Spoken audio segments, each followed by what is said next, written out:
ঢাকার সাভারের আশুলিয়ায় সাঁড়াশি অভিযানের মুখে এক নারীকে জিম্মি করে চম্পট দিয়েছে পুলিশের খাতায় চিহ্নিত শীর্ষ সন্ত্রাসী শুটার বাপ্পি। গ্রেফতারের হাত থেকে বাঁচতে পুলিশকে লক্ষ্য করে এলোপাতাড়ি গুলি ছোড়ে বাপ্পি ও তার সহযোগীরা। আত্মরক্ষার্থে পুলিশও পাল্টা গুলি চালালে দুই পক্ষের মধ্যে দফায় দফায় গোলাগুলির ঘটনা ঘটে। তবে জিম্মি থাকা নারীর জীবন রক্ষার্থে পুলিশ সতর্ক অবস্থান নিলে কৌশলে সটকে পড়ে বাপ্পি। শনিবার 25 জুলাই সকাল 11:30টার দিকে আশুলিয়ার জামগড়া চৌরাস্তা সংলগ্ন চৌধুরী প্লাজায় এ ঘটনা ঘটে। স্থানীয় ও পুলিশ সূত্রে জানা যায়, জামগড়া শরীফ মার্কেটের 5ম তলায় এক ব্যক্তিকে কয়েকজন সশস্ত্র সন্ত্রাসী জিম্মি করে রেখেছে এমন গোপন খবরের ভিত্তিতে সেখানে অভিযানে যায় আইনশৃঙ্খলা বাহিনীর একটি দল।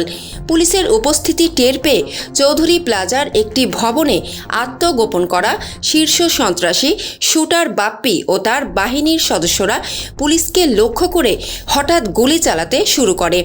উদ্ভূত পরিস্থিতিতে নিজেদের বাঁচাতে পুলিশও পাল্টা গুলি ছোড়ে। এক পর্যায়ে কোণঠাসা হয়ে পড়ে জিম্মি নাটকের আশ্রয় নেয় বাপ্পি।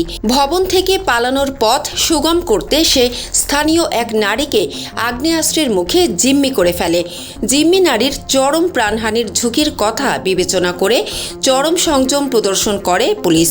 আর এই সুযোগ কাজে লাগিয়ে ওই নারীকে ঢাল হিসেবে ব্যবহার করে দুপুর 12টার দিকে সহযোগীদের নিয়ে দ্রুত সটকে পড়ে সে। ঘটনার বিস্তারিত জানিয়ে আশুলিয়া থানার ভারপ্রাপ্ত কর্মকর্তা ওসি মোহাম্মদ তরিকুল ইসলাম বলেন, বাপ্পি নামে একজন শীর্ষ সন্ত্রাসী আছে যার নামে একাধিক মামলা রয়েছে। সে সকাল আনুমানিক 7টার দিকে 3জন সহ তারা বিল্ডিং এ আসে। এই বিল্ডিং এর যে কেয়ারটেকার হিসেবে যে মেয়েটা আছে লিমা নাম, তাকে তারা গিয়ে হেফাজতে নেয়। হেফাজতে নিয়ে তার কাছ থেকে চাঁদা দাবি করে। চাঁদা দাবি যখন করে এবং সে এই অফিসে টাকা রয়েছে সেই মর্মে ভিকটিম লিমাকে হেফাজতে নিয়ে বিভিন্ন লকারে টাকা খোঁজার চেষ্টা করে। বাট টাকা যখন না পায়, বাই দিস টাইম যখন লিমার সাথে এই বিল্ডিং এর মালিক পক্ষ যখন কমিউনিকেশন করে কোনো তথ্য পায় না, তখন তারা সন্দেহজনক ভাবে মনে করে যে সে হয়তো কোনো প্রবলেমে আছে। পরে পুলিশকে কল করলে আমাদের এই জামগড়া পুলিশের যে টিমটা আছে, সেই জামগড়া পুলিশের টিম সহ আমাদের আরো দুটি মোবাইল পার্টি যারা আছে তারা সহ এই বিল্ডিং এ আসে। বাপ্পি এই বিল্ডিং এর কেয়ারটেকার লিমাকে জিম্মি করে রেখেছিল।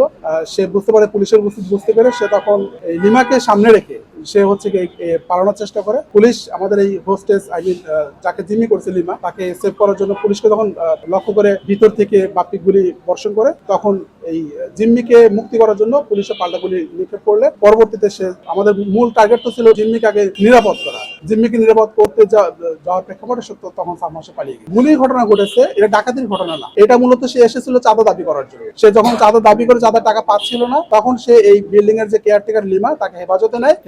মালিক পক্ষের সঙ্গে সে তার কাছে তাকে বল প্রয়োগ করার জন্য মূলত তাকে হোস্টেস করে বাই দিস টাইম মালিক পক্ষ যখন পুলিশকে অনুমান করে যে এখানে কোন একটা সমস্যা হয়েছে, পুলিশকে জানালে পুলিশের রেসপন্সের কারণে চাঁদাও নিতে পারেনি এবং হোস্টেসকে কোনো ক্ষতি করতে পারেনি। বাট এখানে গোলাগুলি ঘটনা ঘটেছে। পরে আরো 2জন প্রবেশ করে, তারা 4জন যাওয়া আসার ভিতরে ছিল। ফাইনালি শুধু একজনই ছিল।